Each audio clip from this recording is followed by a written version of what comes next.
Good evening. Welcome to the Haywood County Board of Commissioners meeting for December 15th, 2014. We'll begin with the Pledge of Allegiance. If you would please stand. Pledge of allegiance to the flag of the United States of America and to the republic for which it stands, one nation under God, indivisible, with liberty and justice for all. Bow your heads. Dear Heavenly Father, we just thank you for this day, and we thank you for all that you have given us. Lord, we thank you for the ability to live in this fine county, the mountains, the sky, and beautiful day that we have today, Lord. Thank you for the upcoming season. Be with all of those who celebrate this season. Be with those without that are in need. Dear Lord, be with us this evening as commissioners. Guide us and direct us to make the best decisions we can for this county. In your name we ask this prayer. Amen. Usually 2 pages because there were 2 motions, 2 processions. Okay, we'll move next to the public comment session. I have 2 people who have signed up. First is Monroe Miller.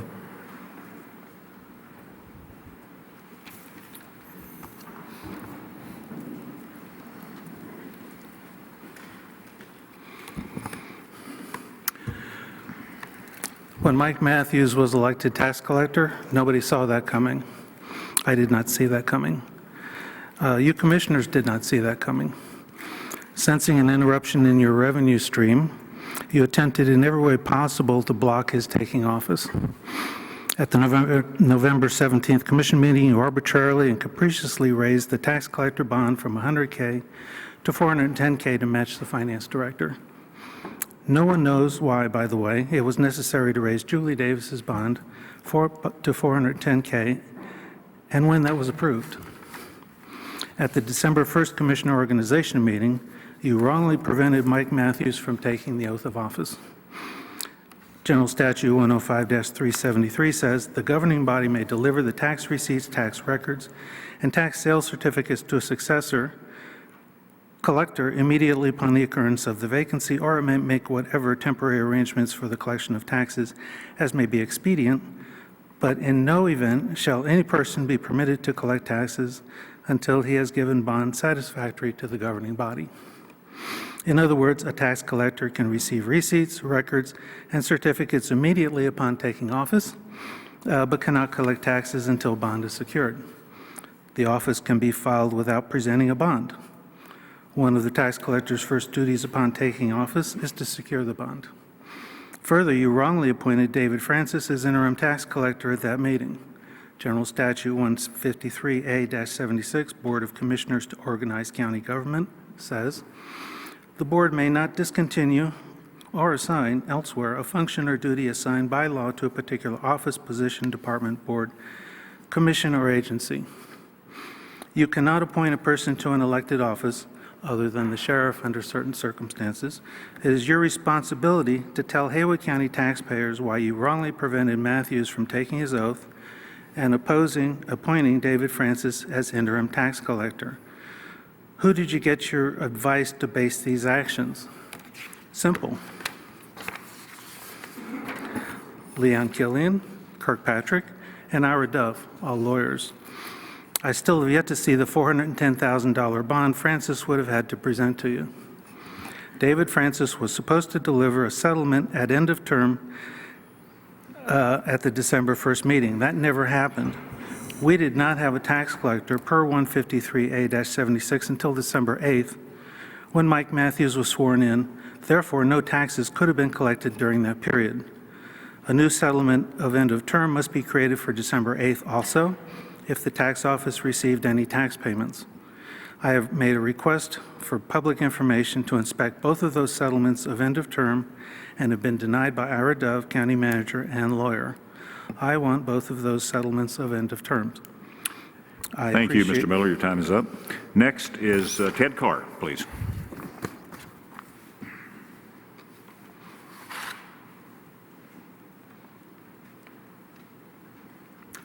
Commissioners, good afternoon. I am a substitute bus driver on 11 routes in Haywood County. I see and hear more than you can imagine. Recently, I was troubled by a safety issue. when I asked a student to do something on the bus, and the student said no. Well, I talked to the student a little bit more, and still the student refused.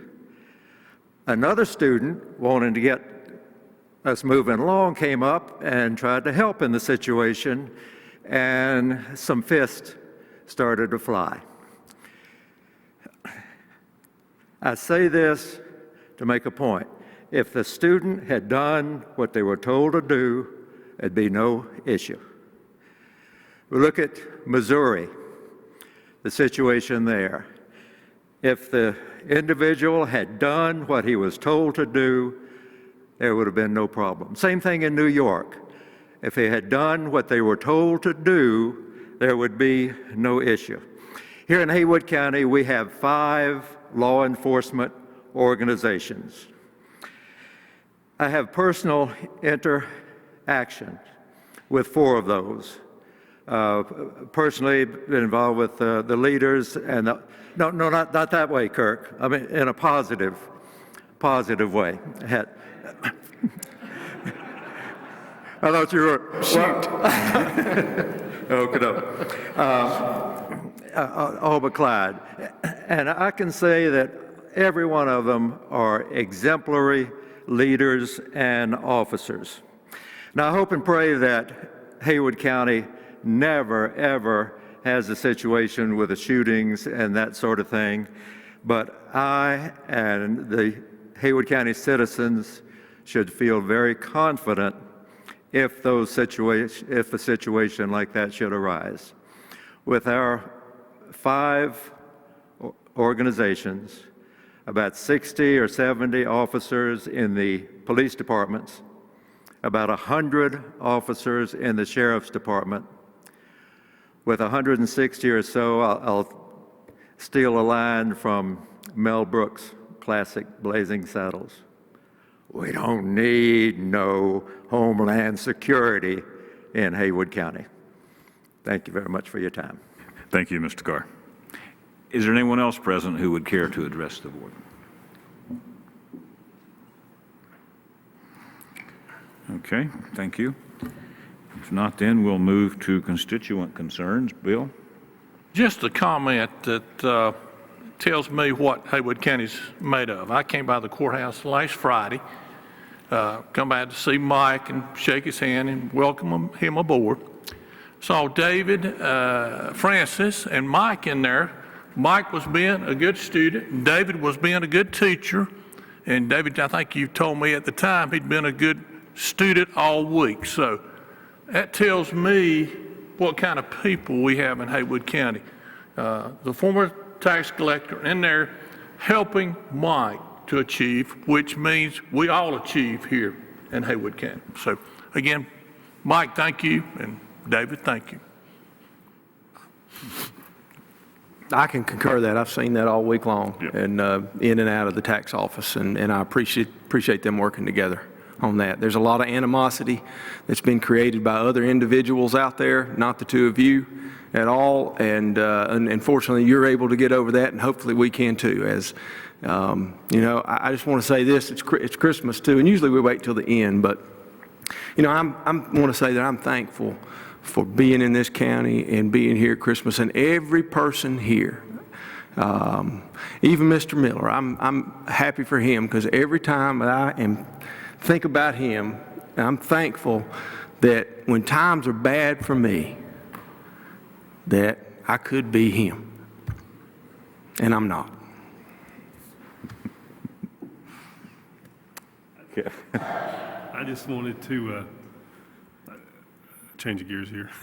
I had a complaint about some folks were concerned about trash that's being hauled to the landfill, not to the landfill, but to the Clyde recycling. I guess to the landfill also, not being tarped or covered. And I know Stephen's here, and I've asked him to say something maybe after we get done, just to touch base and let the citizens know what's been happening, or what the county's been doing to address that, and what the requirements are. If you do take trash to the landfill and it's, I guess, you know, over a certain amount or a certain height on your vehicle, you probably need to tarp it. So But I wanted to bring that to y'all's Okay. attention. And I Stephen, you appreciate want to Stephen comment being here on to comment what's on it. required of folks in that circumstance? Yes, sir. I appreciate the opportunity to come up and speak about this. Litter has been an issue that we have looked at in many different areas. Commissioner Upton and I work with a committee, a Commission for a Clean County, to address litter, education stuff. And what problem that we've seen is a lot of people aren't familiar with the litter laws or the secured load laws. Basically, nothing can be blown around the back of your vehicles, the back of trucks and things like that. It's got to be secured enough where it's not blowing around. We noticed the issue a couple of years ago. We actually handed out about 200 and some tarps to people that wanted to come through there. David Teague did something on the internet, actually advertising it for us. So we've tried to address it in that fashion.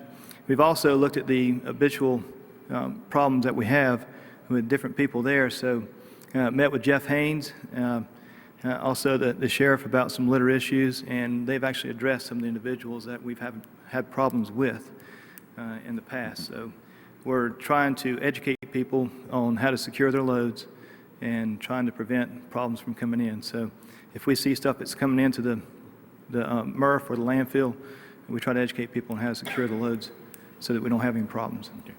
Is that a statute requiring that, or a DOT regulation? What is it? It's a general statute. I didn't bring that with me. It is a general statute? I'm pretty sure that's correct. Okay. I'll clarify that and let you know that a little bit later. Well, and part of it's just being a good neighbor. You know, driving down the road with stuff flying out of your vehicle is not being a good neighbor. So, Yeah, absolutely. you know, people need to be Absolutely. cognizant of that, I think. Right, right. Okay. Any questions, Stephen? Stephen, we'd have less to pick up in the summertime, you and I, if loads were covered, wouldn't we? Yes, sir. That is correct. That's correct. Commissioner Upton and I picked up quite a few roads together. Thanks, Steve. I appreciate All right, it. thank you. I did want to comment. I do appreciate David and Mike working together to make the Haywood County Tax Office the best that it can be. And I know they're working on getting some, I know some of our employees have gone on to other things, and that they're working on getting some good quality employees to come in and replace that. And I am thankful that this time of year, my daughter graduated from King University this weekend, and you know, I was up there for that, and I'm thankful that you know, we can. My daughter had moved away from here for a while, and now she's moving back. So this is a great place to live. I think she found that out when she moved away, and then they moved back, and they're glad to be back. And Haywood County is a great place to live and a great place to raise a family. And I hear that all the time from people who move to this area, and I know we're all working to make it a better place to live, and that's what keeps me doing what I'm doing. So Yeah, thank you. I agree. I think it's the vast majority of people that live here and are born here, move here, have an interest in seeing the community improve and positive things take place.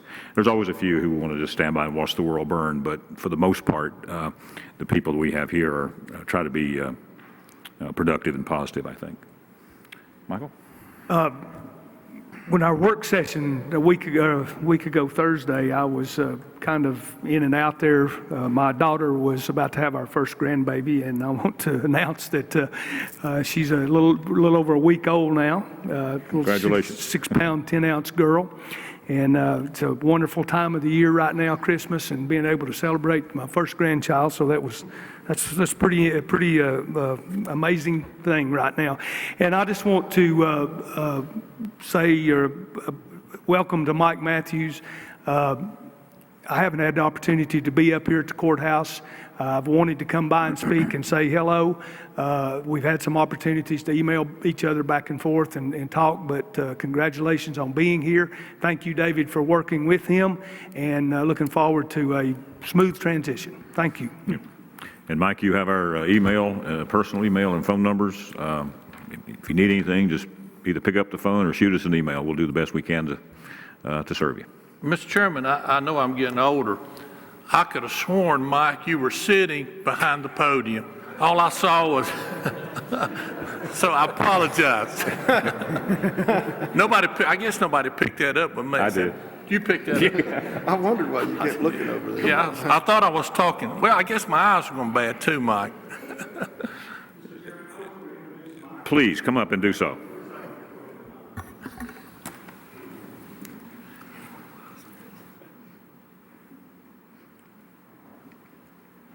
Get right there. Well, It's been great this week so far. It's not as bad as I thought it was going to be as far as the learning the systems and that sort of thing. David's been great, been a big help so far. I don't think any of the animosity was ever between he and I. We've been getting along great, so everything's going well so far. okay. Well, again, welcome, and as I said previously, if you need anything from any of us, I feel very confident that you would receive whatever help we can provide. Absolutely. Thank you. All right, thank you, Mike. Okay. Next, under administrative and agency reports, is the comprehensive annual financial report for fiscal year ending June 30th, 2014. We have Brian Broom with Dixon Hughes Goodman with us. Welcome. Thank you. Thank you. And for the record, I am not Mike Matthews, although I see the resemblance in the hairline. That's all I saw was It's a pleasure to be here tonight to announce that we have completed the 2014 audit and we've issued clean reports.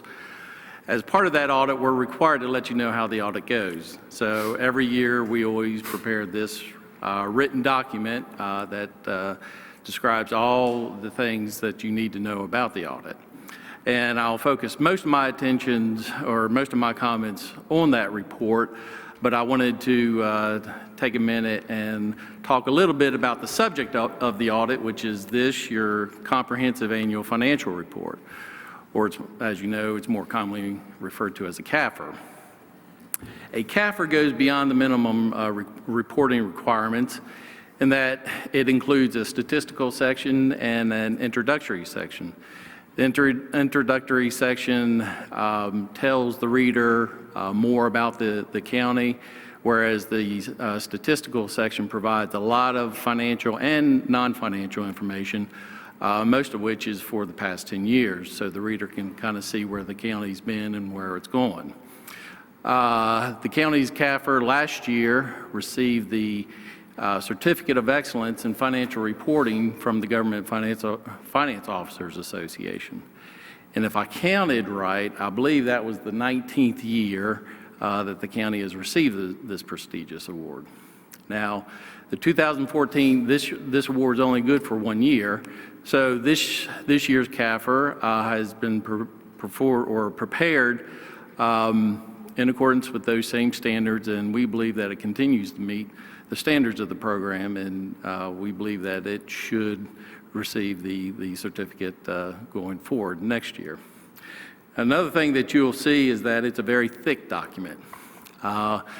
The finance staff is to be commended for all the hard work that they've done in preparing this CAFR.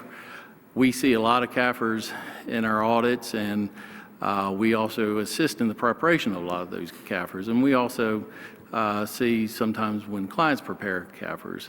And certainly, I think this CAFR you can take a lot of credit and be proud of. It's a very handsome CAFR, and again, it's something to be very proud of.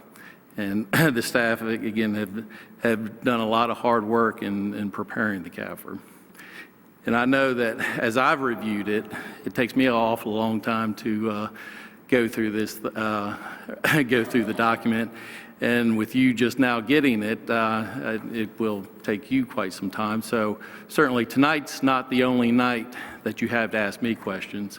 I'm here and available year-round for any time. If you have any questions and want me to come back, I'd be more than happy to come back at a later time.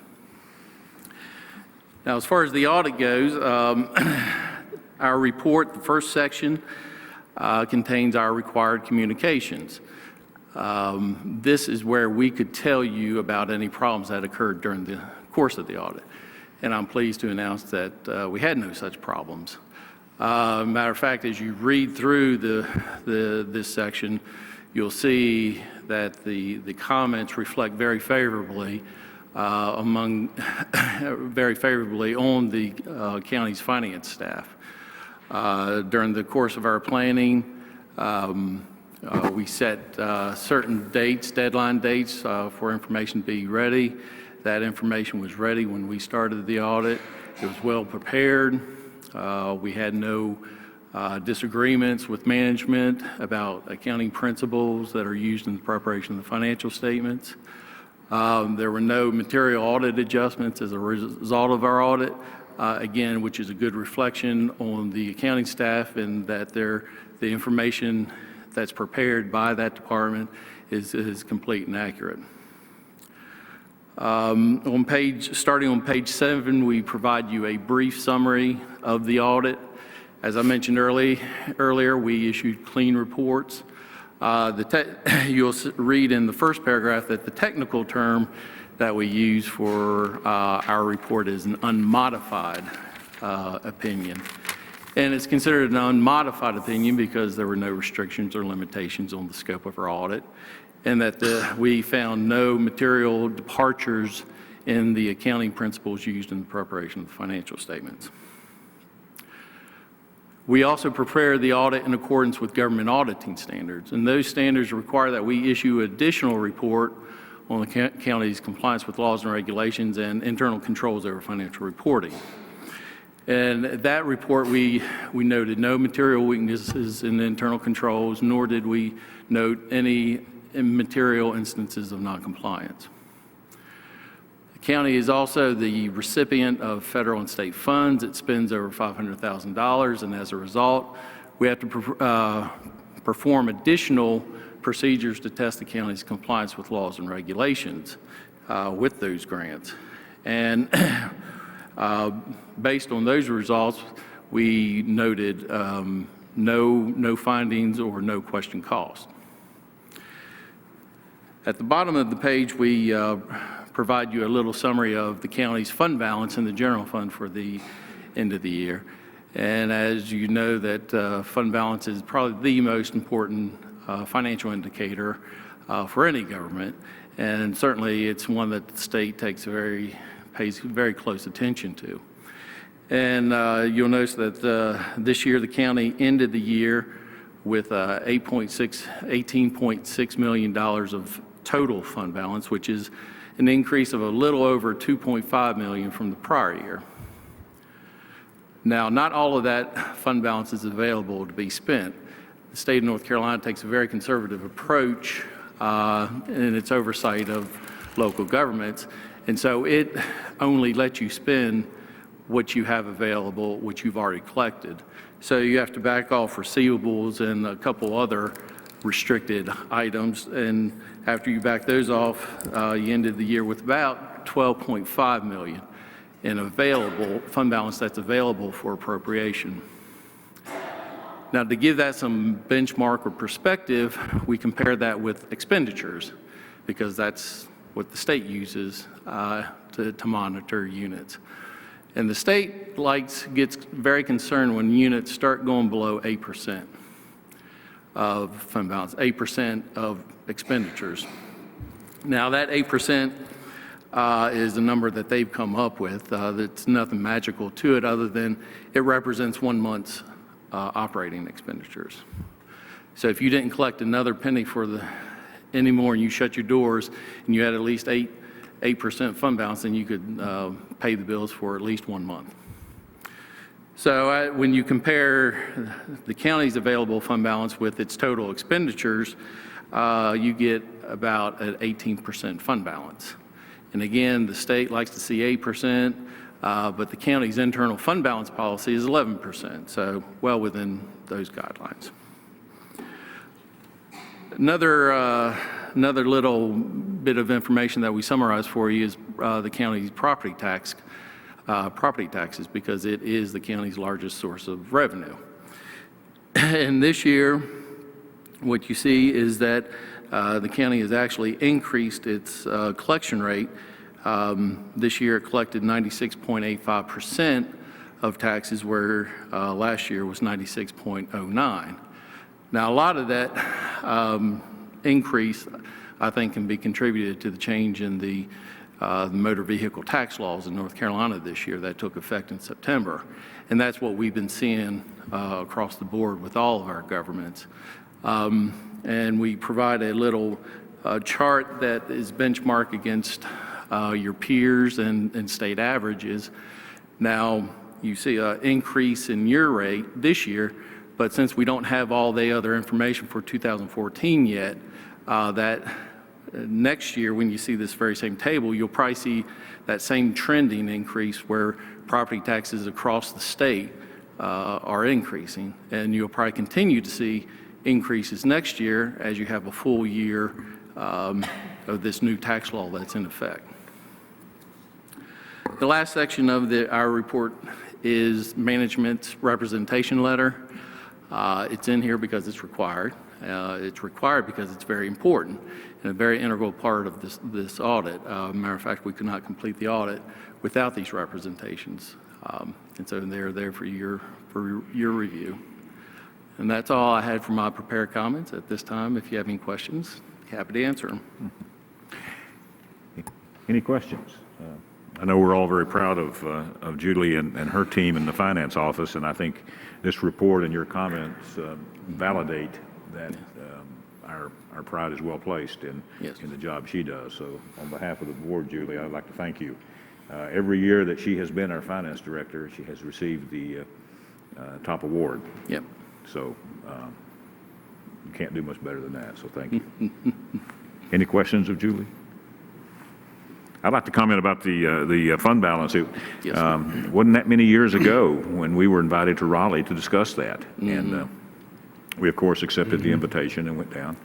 The fund balance was under 10% at that time. And so since that time, I guess less than 8 years, about 6 years now, we've been able to increase it to 18%, which is pretty getting rather healthy. Yes. And at the same time, we've been able to pay down a considerable amount of debt. So I think that, again, speaks well to the finance office, their planning, their advice to us, and I think this board's commitment to being fiscally responsible. So I'll turn it over to anybody who has any comments or questions.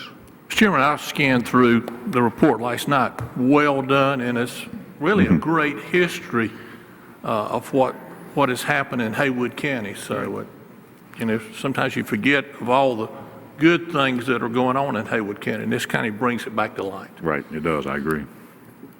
We just, I want to thank the staff. I want to thank Julie for the hard work and everything. And, we made a commitment 4 years ago when I come on here to continue to strengthen Haywood County, and I think that this shows that we, in fact, have done that. So. And certainly, I would be remiss, we do spend a lot of time in the finance department, but that's not the only department we visit. And now, my comments about all employees being very cooperative and being prepared for us, for that was the case for every department that we visited. So, but certainly, yes, we spend a lot of time in finance, and they do a great job. And all the other departments that we visited were very cooperative to our audit team as well. Okay. And we thank you for your efforts. Thank you. Okay. Have a Merry Christmas. I want to thank Julie also for all her efforts that she does to keep us straight and keeps. I've noticed the numbers are going in the right direction. The fund balance is going up, the debt's going down, the liabilities are going down. I think we paid off $7.3 or $4 million in debt this year. Yeah, it was I think close I read to that. that. Yeah. So when you look at the overall picture, I can see we're trending in the direction we want to be trending in. And I appreciate Julie's leadership and informing us and her staff and informing us on what we need to be doing to make sure that those continue to go in the right direction. So thanks, Julie. The CAFRA, are you going to put that on the website? Okay. I was going to say, that really is, it's real informative about the profile of the county and the history and where we're at and the economy. I mean, it's very informative. It should be on there. Yes, the prior CAFRAs and this CAFRA will be available on the website. Very good. Okay. We'll move then to the consent agenda. We've had the opportunity to review the November 17th, 2014 regular meeting minutes, as well as the December 1, 2014 organizational meeting minutes. Are there any changes to those? Okay. If not, we'll move to Judy Hickman for our November refunds, releases, amendments, and discoveries. Welcome, Good Judy. evening. I'm requesting approval for the November releases, refunds, adjustments, and discoveries. All are routine, and there was nothing out of the ordinary. Okay. Again, we've had the opportunity to review those previously as well. Any questions of Judy? No? Thank you. Thank you. Okay, we'll move to the third item, which is a series of budget amendments. Julie Davis. Good evening. Good evening. I have a few budget amendments here. The first one is for Health and Human Services. It's $13,757. This is funds for a program that's already in place, but this is additional funding from the Healthy Communities Program, which is a state program to be used for an action plan, and it's to help increase intervention by implementing training. Okay. Any questions there? Okay, Julie. The next budget amendment is Health and Human Services still. This is for $3,298. This is, again, it's a program that's already in place, but it's additional funding from the state. It's from the immunization branch of the Women's and Children's Health, and it's to implement a communications plan. Any questions here? Okay.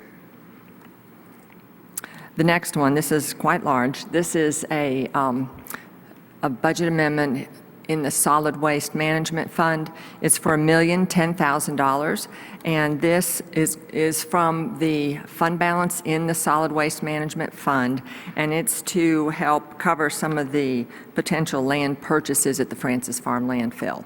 We've been talking about that in some prior meetings as well as the work session. Right. Any questions of Julie on that? Okay. And I have one more up here. This one is $14,751. This is in a capital projects fund. This is actually our school, one of our school projects. It's the Pisgah High School renovation project. We had a few budget amendments. You may remember some. There was about $70,000 last October, and last June we had another 56 or so thousand for items that the school board wanted to increase the project for. So that $126,000 increase actually resulted in architect fees increasing a little bit. So this $14,751, part of this is for architects, part of this is from additional engineering, that this is to go into that Pisgah High School project fund. And Tracy Hargrove from the school system is here if you have any questions about this. Mm-hmm. What does that leave our project contingency at, Julie? The project contingency after this is $59,717, and the project is nearing completion. Okay. Are there any other qualified anticipated expenses that will come from that? I haven't heard of any, but Tracy's here. If you'd like Okay. him to come down and address that, Sure. he'd be the one to do that.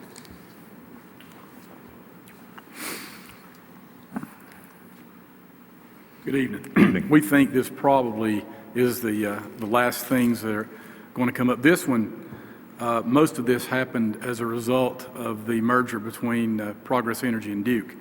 Way back at the beginning in the design phase when we were first planning this project, that's when Progress Energy, right behind Pisgah High School, there are a set of distribution lines and a set of transmission lines which run pretty close to the campus. And a large portion of this project involves site work. So we had it all planned out, and then Duke took over Progress Energy, and they had a different interpretation on right-of-ways on the distribution and the transmission lines. So as a result, we got to basically start over on the design, and that's where a lot of this came from. Okay. So you don't anticipate any other expenses out of the contingency? I do not. I mean, there might be just a couple of small things that are still lingering out there, but I believe we're pretty well done. And that remainder would be used then for debt service? Yes, Julie? whatever's left in this project will go to pay a debt service payment. Okay. Have you right now finished? Oh, it's complete. It's been in operation now for about 7 or 8 weeks. Okay, It's really neat. Like I said, if y'all have a chance to go look at it, drive around behind that campus if you've ever been back there before and look at it now. Yeah, I remember what the back looked like, and I haven't seen the finished product, so I may give you a call and have you show me around out there sometime. Tracy, any open house plan? in the near future for those classrooms? We don't have anything planned from our end. The school may have an open house coming up that I don't really get privy to all that information from all the schools. I hear sometimes, but I don't always hear about those things. But I guess I'm really surprised we were able to get as close to those transmission lines as we have. They really don't want anything even close to those high-powered lines. We had a lot of help from a lot of people to get that to happen. Right. Any other questions of Tracy or Julie? All right. Thank you. Thank you. Thank you. Okay, next up is Greg Shuping, asking authority to accept money, and I think the outlook is probably pretty good. Thank you. On behalf of the town of Waynesville, in cooperation with the county and the town, we'd like to have permission to accept the $15,000 grant. We want to conduct a large full-scale exercise as well as several other tabletop exercises. Would like to say that from time to time we try to move these exercises around the county and involve different jurisdictions and whatnot. And it's been a while since we've been in Waynesville. We've been to Clyde and Canton and a few other places, and it's kind of time to roll back around to this side of the county and do a good exercise. And there's nothing better. What we've learned from our responders is there's nothing better than doing or performing the skills and working together to figure out what your capabilities and vulnerabilities are. And Chief Webb is really leading the way here on this exercise, and I think he's got a few things he can add to it. What we want to do this, if this is approved, is to do a downtown Waynesville exercise, not mirroring what Jackson County did, but Jackson County did that. And when they actually did have a fire over there, everything went as planned, and they did a great job in stopping that fire at a needed base. We want to research around what our capabilities are, work on the volunteer departments coming in, and everybody in a collaborative effort handling that here in Waynesville in the event that we did have a fire in the downtown area. And we want to look at the festivals and all that type of stuff when that's going on. What would be our plan if something happened during one of those festivals and we had a fire, where people would go and that type of thing. So. Well, preparedness is dependent on training. That's right. No question. So, any questions of either the chief or Greg? You know, I coached a long time ago. If you don't practice, you don't play as well. And I think we've found that out, emergency management. If you don't practice, we're probably saved. Now, somebody told me we probably saved the town of Silva. Exactly. Because we got in real quick and saved other buildings from being burned. Is that right? Exactly. Yes, they used the creek over there that runs down behind Silva, and that was part of their organization. And when they came in there, every department coming in knew right exactly where they were supposed to go. So that delayed the response and the confusion. So everybody went there and got it under hand. And that's what we want to do here, is to have a pre-plan in the event. We do businesses and things on a general basis, but this just is a kind of a large-scale thing in the event that we did have a large-scale fire. So emergency management plans and policies are very necessary. I remember the one you did down in Jay Creek a 3 years ago, preparing for a tunnel collapse, and it wasn't but about 2 or 3 months later, and we had one. Yeah. Or where one was, the entrance was blocked by rocks that came off in a landslide. Mm-hmm. So we hope that this doesn't result in anything similar. Okay. Anything else? Okay, thank you. Thank you. And Julie will do a budget amendment to accept the $15,000. Yes, what you'll have after this is accepted when you approve the consent agenda is the $15,000 revenue coming in, and it's going to cover $13,000 worth of some of the training, and then $2,000 for some other special programs, just like Greg's described. Okay. All right, thank you. And we'll finish up the consent agenda with Ira Dove presenting the Mountain Projects Community Service Block Grant application. Yes, thank you, Mr. Commissioner and Mr. Chairman and Commissioners. This is just simply being presented to you for your review. It has to be presented for your review, and you have 30 days to get comments back to Mountain Projects if you want on the grant. That's part of the grant process. Okay. This just requires us to review the application. Yes. Okay. Any questions of Ira? This is an annual event. Yes. Okay, thank you. Any questions or comments on the consent agenda? If not, would entertain a motion that the consent agenda as presented be approved. So move. Second. Second. All in favor, say aye. Aye. Okay, that's unanimous. Thank you. Okay, we'll move new business. We'll move the first item is the approval of the settlement of taxes collected July 2014 through December 6, 2014. We have David Francis, the interim tax administrator. Julie Davis is available, as is Mike Matthews. So I'll turn it over to y'all. The reason I'm presenting this is David Francis, at the time he completed his tax collection, his interim tax collection task, it was December 6th, and it was going to be a little while before the board met. So we had a little bit of a lag. So he presented them to me, and I believe the statute requires that it's presented to the commissioners or the finance director. And now I'm going to present it to you, but he's going to explain the certification. And he did give it to me the weekend of the 6th. Thank you. When we started the transition period after Mr. Matthews won the election, we set up with internal controls with our internal auditor who works in Julie's office, our external audit were Dixon Hughes, who just spoke. So we set up all those controls in place to get ready for this day. When we were prepared to do that December 1st, then circumstances out of everybody's control delayed that. So we had to extend that another week to December 6th. So the settlement of the taxes is what was collected as of the last settlement. The settlement that I presented to the board back in August was from the previous year to June 30th of 2014. This settlement is from July 1st, 2014 to December 6th, 2014. And Mr. Matthews and I have reviewed this. We went over this about how the settlement worked, about the internal controls. He's been presented the internal controls. I've also presented Mr. Matthews with the settlement of that.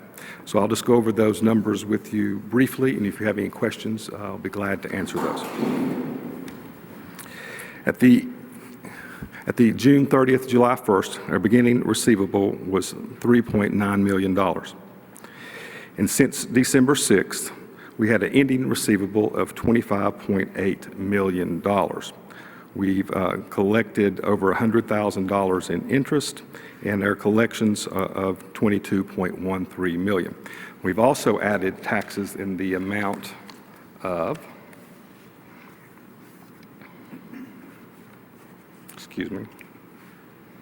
$44.2 million. Okay, so our ending net of that is, as of December 6th, again, is $25.8 million.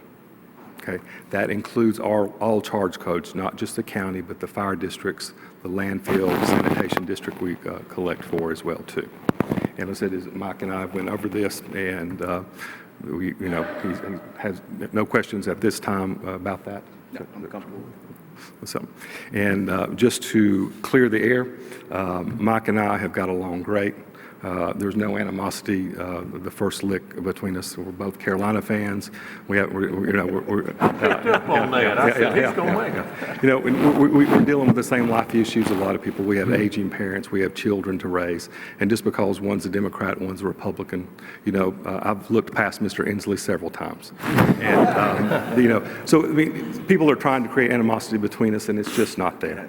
It's not there at all. And we've got along great. And I think we're building a good friendship here, and he knows he can call me anytime after my time's up, and I'll be glad to help him. And I think he's jumped right in there, and I've had to see the bewilderment face there, and I've seen everything click on there as well too. And it's just that, and I told him it takes that first year getting your feet wet with everything, and he's fully ready to work and has been doing a good job. Well, I appreciate you both behaving like professionals and adults. So thank you. Julie, you're happy or Yes, I am, and I Okay. also wanted to say that this transition period, since we were changing tax collectors, went through an audit from our external auditors in addition to the internal auditors, and they will be back on the 1st of January to present what they found. It'll just take a few minutes, but everything went very smooth. Okay, very Thank good. you. I forgot about Very that one. good. Thank you very much. Yeah. Okay, They'll be back. thank you. Thank you. Any other questions, comments? If not, I would entertain a motion that the settlement of taxes collected July 2014 through December 6, 2014, as presented, be approved. So moved. Second. Second. All in favor, say aye. Aye. It's unanimous. Thank you. Okay, next up is Dale Burris, Facilities and Maintenance Director, seeking approval for an architectural design contract in the amount of $61,500 for the 911 center. Dale? Mr. Chairman, I think you pretty well covered what I came up here for. Yes, I'm requesting approval at the last commissioner meeting. It was presented at a negotiated amount between $62,000 and $65,000. Went to the project site, reviewed the plans with Paget and Freeman Architecture, Scott Donald, and they came back with a contract design fee of $61,500 for the 911 EOC Center. Okay, and of course, our board back in November approved you and the county manager to negotiate this contract. That is correct, sir. Okay. Okay. Any questions of Dale? No? Okay.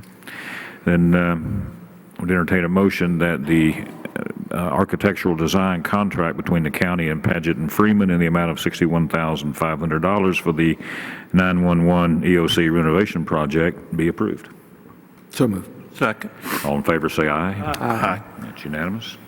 Thank you very much. I Thank hope you, Dale. everyone has a wonderful Christmas and gets to spend a Merry lot of Christmas time to with you. your family. Okay, thank you. You too, Dale. Thank you. Okay, the third item is an update to our personnel policy manual. Kathy McClure. Good evening, Mr. Chairman, evening. Commissioners. Happy holidays, before I forget.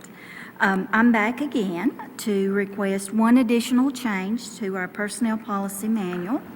That is to it's Article 3, Pay Plan and Conditions of Employment, Section 4, the hiring rate and the starting pay. And it is to request approval for change in authority and discretion level to allow the county manager to consider any additional increases above the entry-level salary when a qualified and experienced applicant would warrant that. This will also allow them to not go above the budgeted amount for the position in question. And I'll be glad to answer any questions. Okay. Any questions or comments? I was just wondering as I was reading this over, the second to last sentence of the first paragraph, it said at the discretion of the county manager, but should not. Should that read, but will not exceed? Yes, we can change. Yes, Okay, but will not exceed. Yes, sir, I can make that change. okay. Any other questions or comments? Now, an amount above the minimum and an amount above the budgeted amount can still be approved by the Board of Commissioners if we so Yes, choose. yes, sir, that's correct. Okay. Do we need to say that?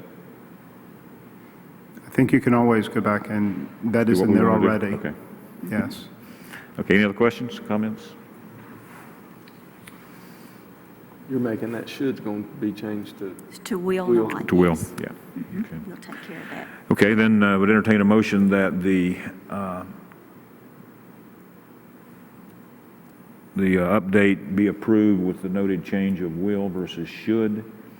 So we'd entertain that motion. So move. Second? All in favor, say aye. Aye. That's unanimous. Thank you, Kathy. Okay, thank you. Have happy holidays. Thank you. Don't go far. You're on the next.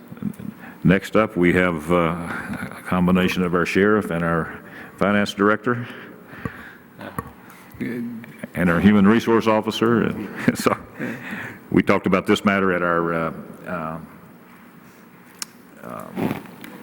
work session. Yes. And it's been reported and discussed, so we'll turn it over to you, Greg.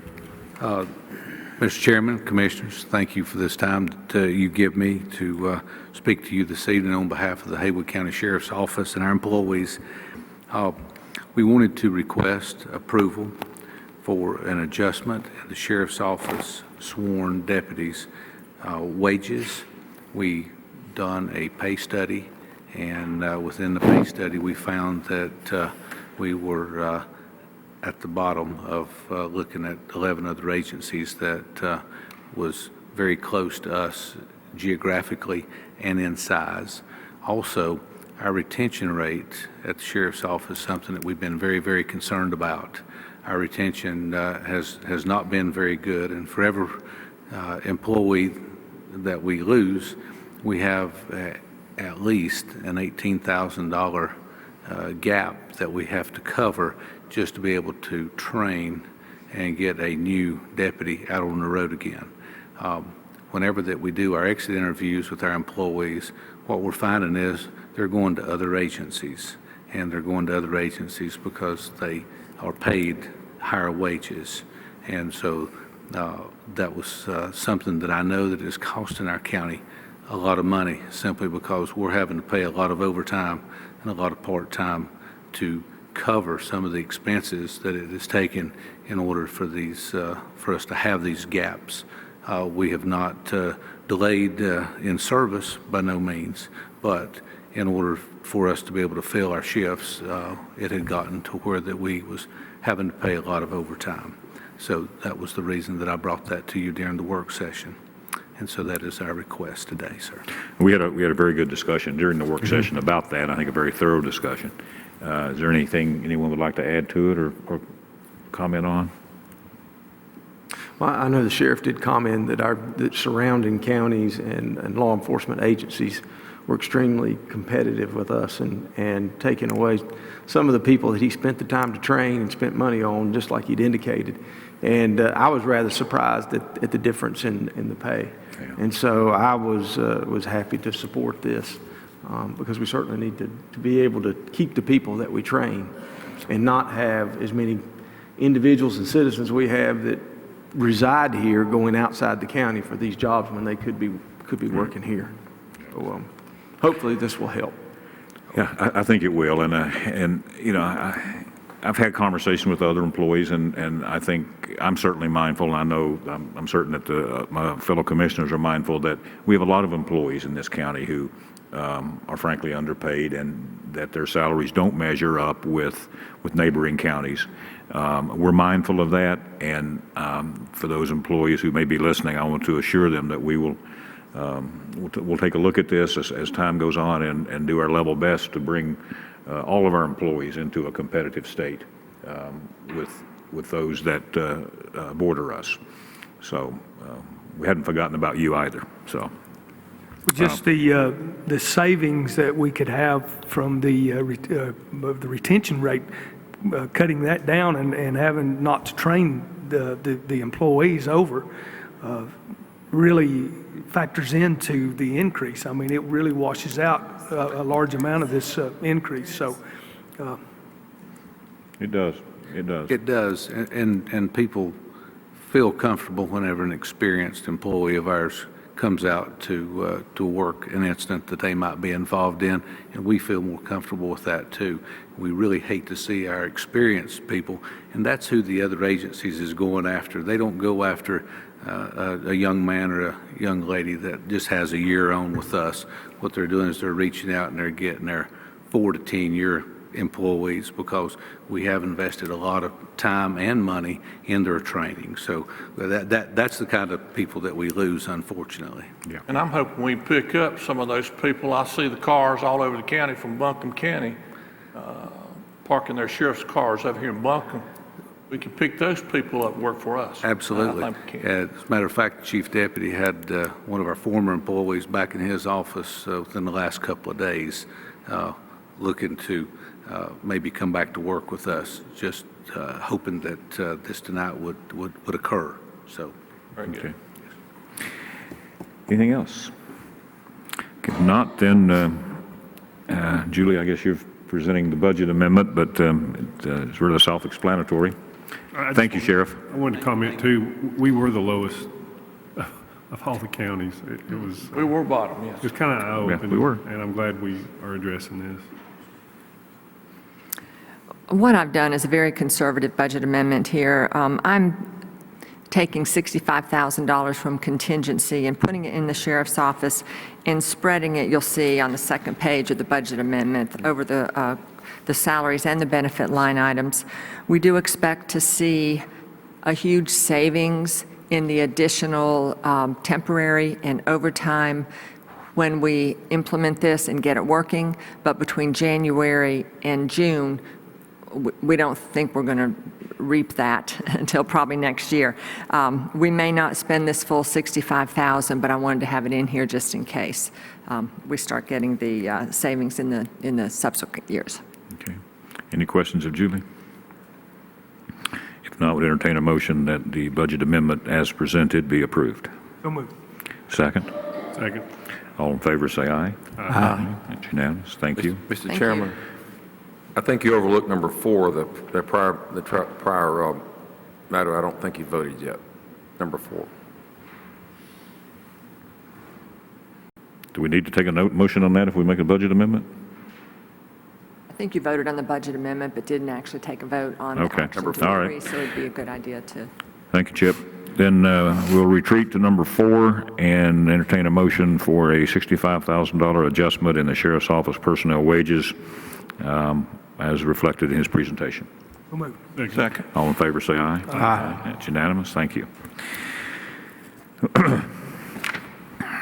Okay, next is Ira Dove requesting approval of a resolution for payment of solid waste tipping fees. Thank you, Mr. Chairman. This also was on at the work session.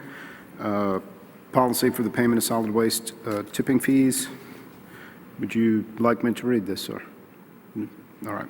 Well, Whereas the Haywood County Board of Commissioners receives requests to waive or pay tipping fees for solid waste collected by community groups, nonprofit agencies, and others, and whereas Haywood County Board of Commissioners encourages the cleanup of streets, creeks, and highways, and whereas County has entered into the expanded management phase of contractual agreement with Santec Environmental Services to receive solid waste from 18 surrounding North Carolina counties.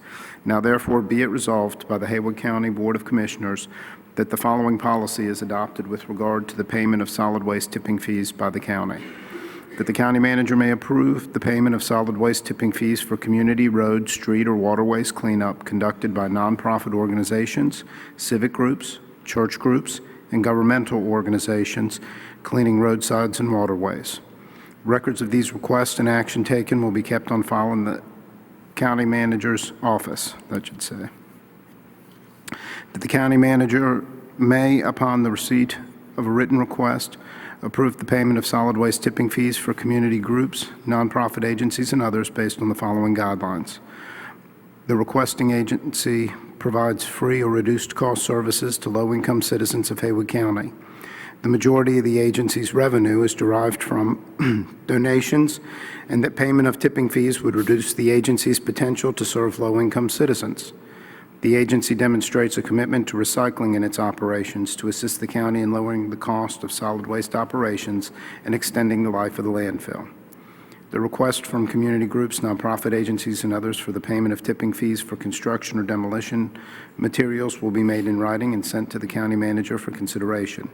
That any group, nonprofit agency, or other organization that is denied the payment of tipping fees by the county manager may appeal the decision in writing to the Board of Commissioners. Okay. Thank you. Any questions of Ira? The least we can do with these groups that are out picking up trash voluntarily is to make sure they don't have to pay the tipping fees when they get rid of it. So, Yes, and right.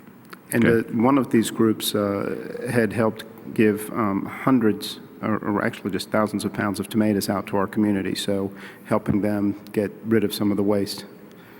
Very good cause. Yes, indeed. Any questions, comments?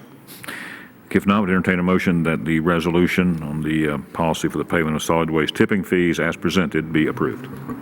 So moved. Second? Second. All in favor, say aye. Aye. That's unanimous. Thank you.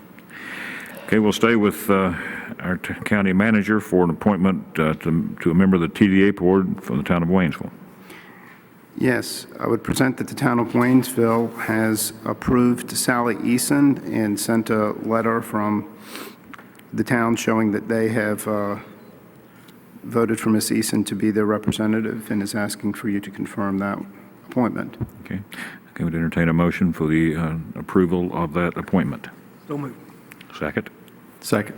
All in favor, say aye. Aye. That's unanimous. And we'll stay with Ira for the Canton representative. Moving to Canton, the Canton Board, I would request that you appoint Ms. Carol Edwards, who is an alderperson. They have requested that Ms. Edwards be appointed from Canton. Okay. There's no questions. Entertain a motion that the appointment of the town of Canton be approved. So moved. Second. All in favor, say aye. Aye. Okay.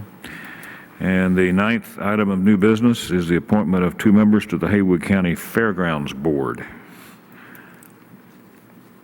I have a ballot for you, if I may. Yes, please.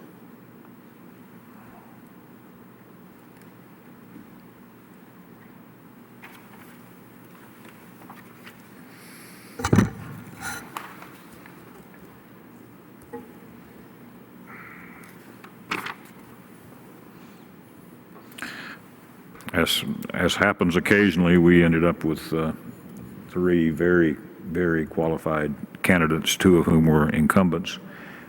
It's not always that way, and it creates a bit of a dilemma when it is, but we certainly appreciate good people making application and expressing an interest to serve. Okay, Ira.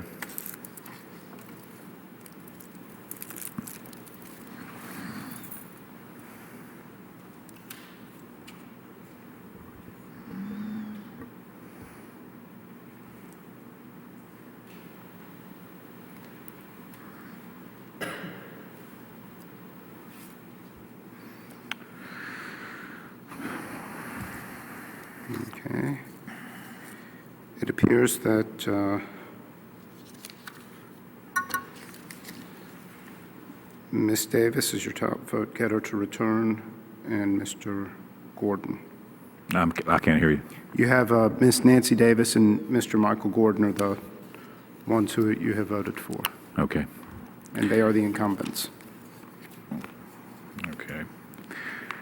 Okay, then the 10th item of new business is to designate a voting delegate from among attending commissioners at the 2015 Legislative Goals Conference. Ira, as I understand it, I'm going to attend, and Bill has expressed an interest in attending. Does any other commissioner want to attend? When is that? Where is it? This is on January 15th and 16th. Moore County. In Moore Southern County. Pines.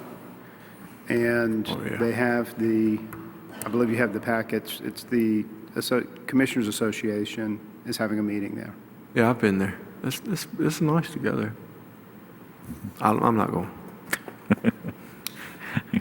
All right, Bill, it's up to you and I. Do you want to be the voting delegate? I make a motion that our chairman lead us on. All right, is there a second? Second. All in favor, say aye. Aye. Okay. Thank you. Okay, that concludes new business. We'd move to closed session, or a motion to enter into closed session for attorney-client privilege, General Statute 143-318.11A3, and acquisition of real property identified as PIN number 8626115397, commonly known as Farm View number 4.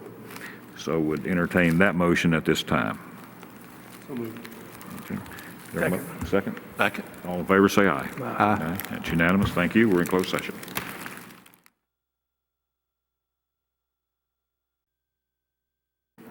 Okay, we have returned from closed session. At this time, I would entertain a motion to approve the following terms of settlement of the Campbell workers' compensation case. Cash payment in the amount of $134,472. Pay the mediator, pay total temporary disability until the settlement is approved, and all other incidents of agreement.